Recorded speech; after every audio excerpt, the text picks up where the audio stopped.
அதெல்லாம் எனக்கு தெரியாது பாலு. நீ வந்தா தான் நான் கல்யாணம் பண்ணிக்குவேன், இல்லன்னா எனக்கு கல்யாணமே வேணாம்.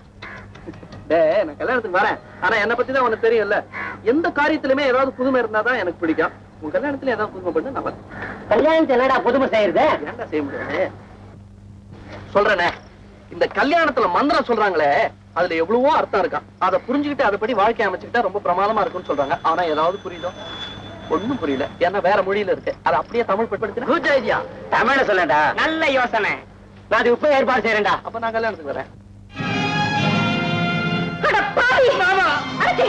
இல்லையா என் பொண்ணு அதுவும் புடவையை கட்டிக்கிட்டு கோயில்ல இந்த ஆள் பக்கத்துல ஏயா என் பொண்ணு பக்கத்துல நிக்கிற இந்த பொம்பளை யாரையா? சங்கர் பயலுடைய அத்தை வாழா வெட்டி. இந்த பொம்பளைக்கு கல்யாணம் ஆன 10வது நாளே புருஷன் வந்து சன்னியாசம் வாங்கிட்டான். அதுல இருந்து பிறந்த வீட்டுல இது டேரா.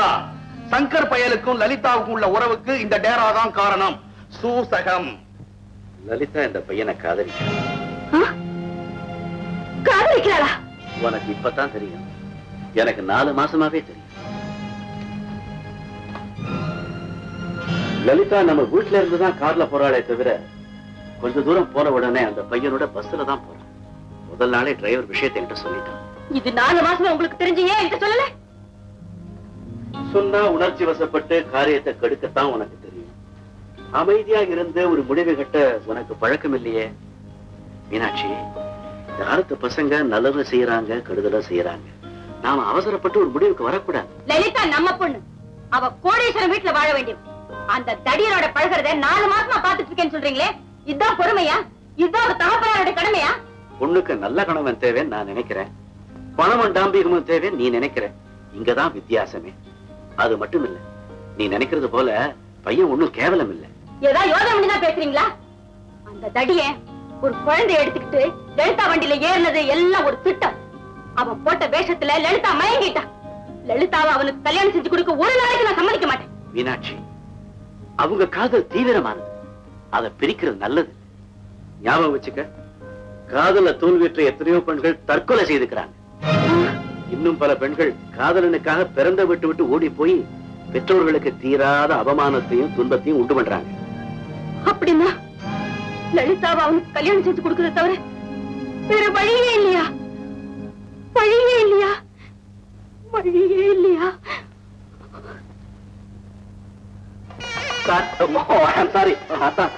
நான் ஒவ்வொரு காரியத்திலும் ஒரு புதுமை தான் செய்வேன். ஆனா நீங்க ஒரே காரியத்துல பல புதுமைகளை செஞ்சிருக்கீங்க.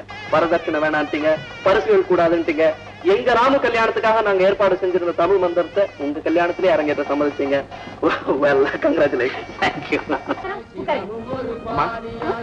படம் எல்லாம் எடுத்தேன், படம் செய்தி எல்லாத்தையும் உடனே பேப்பர் கொடுத்து அமைச்சிடுறேன். தலைப்பு என்ன தெரியுங்களா? என்ன? சீர்திருத்த தாய். நல்ல கொட்டை எழுத்துல. செய்தி என்ன தெரியுங்களா? கோட்டீஸ்வரி. என் பேரை உனக்கு மறந்து போச்சா? ஓ, கோட்டீஸ்வரி மீனாட்சி அம்மாள் தன்னுடைய மகளை சர்வசாதாரண குடும்பத்தில் பிறந்த மாப்பிள்ளைக்கு திருமணம் செய்து கொடுத்து சமதர்ம சமுதாயத்தை உருவாக்கினார்கள். எப்படிப்பா? அப்படி எல்லாம் வேணாயா, நான் சொல்ற மாதிரி போடு. மாப்பிள்ளை பெரிய பணக்கார குடும்பத்தை சேர்ந்தவர். சரி. இருந்தாலும் லட்சியத்திற்காக மிகவும் எளிமையாக வாழ்பவர், லட்சியவாதி. அப்படி போடியா? ஓகே ஓகே, டபுள் ஓகேமா. Very good. எப்ப நம்ம உண்மையை சொல்றது இல்லைன்னு முடிவுக்கு வந்துட்டோமோ, எப்படி போட்டா என்னப்பா? ஆமா, தம்பதிகளை எந்த ஊருக்கு தேர்நிலவுக்கு அனுப்ப போறேன்னு சொன்னீங்கன்னா அதையும் பெருசா பிளாஷ் பண்ணிடுறேன். இங்கிலாண்டா, சுவிட்சர்லாண்டா, இல்ல ஐலண்டா? ஒரு லேண்ட் இல்ல, இங்கதான் எங்கயோ பக்கத்துல போறாங்களாம். இதுதான் மாப்பிள்ளையினுடைய முடிவு. இங்க என்ன வடபழனியா? லோக்கல்ல தேர்நிலவு கொண்டாடினாக்க எடுப்படாதம்மா. பத்திரிகை நியூஸுக்கும் ஒரு கெட்டப்பே இருக்காது. சாரி, நானே நியூஸ மாத்தி கொடுத்துக்கிறேன். அயல் நாட்டுக்கு சென்று தேர்நிலவு கொண்டாடுவது ஒரு போலி கௌரவம். நமது நாட்டு செல்வத்தை அயல் நாட்டிலே செலவு செய்வது ஒரு பாவச் செயல். அதை கண்டிப்பதற்காக தான் மீனாட்சி அம்மாள் தன் மகளையும் மருமகனையும் உள்நாட்டிலேயே கொண்டாடுங்கள், தேர்நிலவை கொண்டாடுங்கள் என்று அறிக்கை விட்டுவிட்டார்கள். Very good. இதிலிருந்தே அவர்களுக்கு தாய் நாட்டு பற்று எவ்வளவு இருக்கிறது என்பதை நீங்களே தெரிந்து கொள்ளுங்கள். அப்படியே போடியா. என் போட்டோ போடும்போது மட்டும் நல்ல பெருசா போடு. ஒரு குட் நியூஸ், இதுல மொத்தம் 60 எடுத்து 59 உங்க போட்டோ, ஒரே ஒரு போட்டோ தான் தம்பதிகள். மேனேஜர், பராமரிப்புக்கு ஒரு 500 ரூபாய் கொடுத்தா. அம்மா அம்மா அம்மா அம்மா.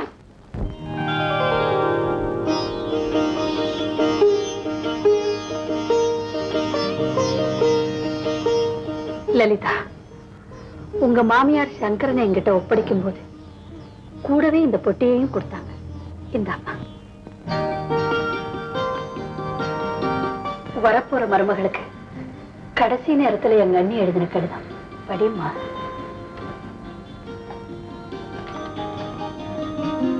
மகளே, உனக்கு நல்வரவு. இது பல சுமங்கலிகள் வாழ்ந்த வீடு. இங்கே நீயும் நெடுங்கால சுமங்கலியாக வாழ்வாய். என் மகனும் நீயும் லட்சிய தம்பதிகளாக விளங்குங்கள். உங்களுக்கு பிறக்கும் முதல் குழந்தைக்கு பாட்டியின் நினைவாக இந்த சங்கிலியை அணிவித்து மகிழுங்கள். உன் அத்தை பார்வதி அம்மாள்.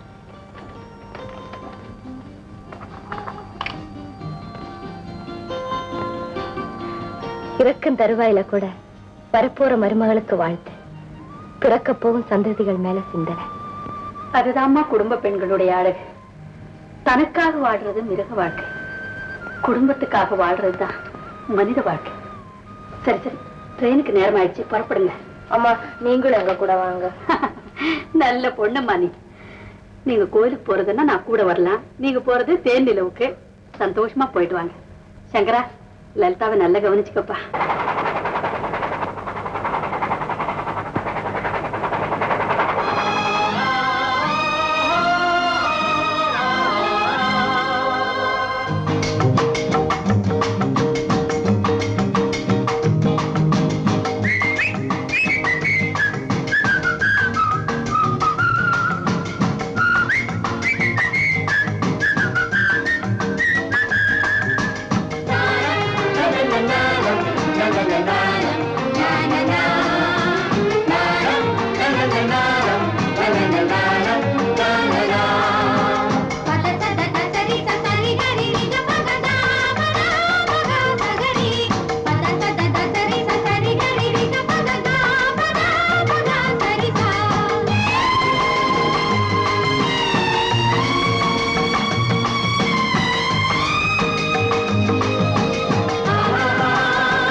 பலு, this is for you.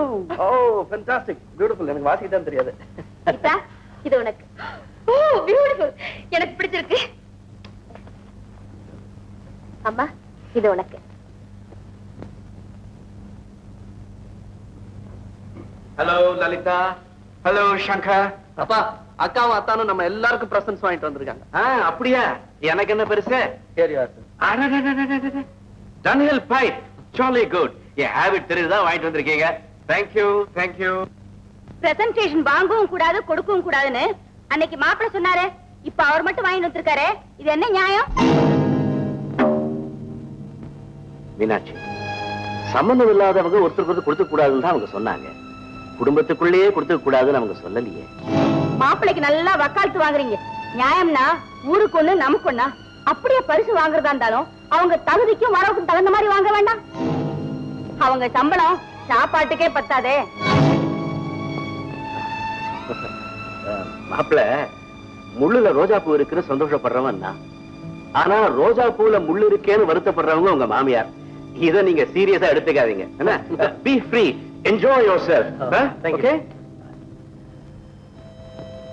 மாப்பிள்ள, நீங்க அன்னைக்கு கல்யாண முறுக்குல இருந்தீங்க.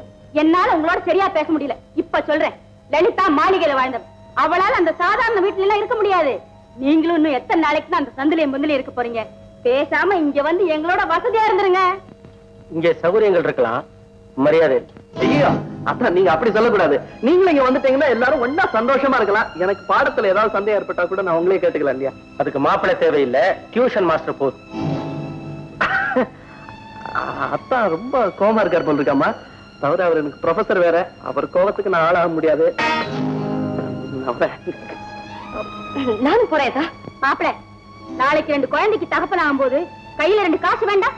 நீங்க எங்களோட தங்கினீங்கன்னா உங்களுக்கு செலவில்லை, உங்க வருமானம் அப்படியே மிஞ்சும். லலிதா என் வருமானத்தை மிச்சப்படுத்துற கருவி, வாழ்க்கை துணை. நான் வரேன் லலிதா. என்னங்க, இருந்துட்டு போலாம். ஐம் சாரி லலிதா, நான் போறேன். என்னம்மா இது? அவர்கிட்ட கொஞ்சம் அன்பா பேசக்கூடாதா? குத்தி குத்தி பேசுறியே. உனக்கு நான் வேணும்னா அவருக்கு நீ மரியாதை காட்டித்தான் ஆகணும். அவருக்கு நீ வேணும்னா அவரும் எனக்கு மரியாதை காட்டித்தான் ஆகணும். பாக்குறது வாத்தியார் வேற, இதுல ஜம்ப வேற.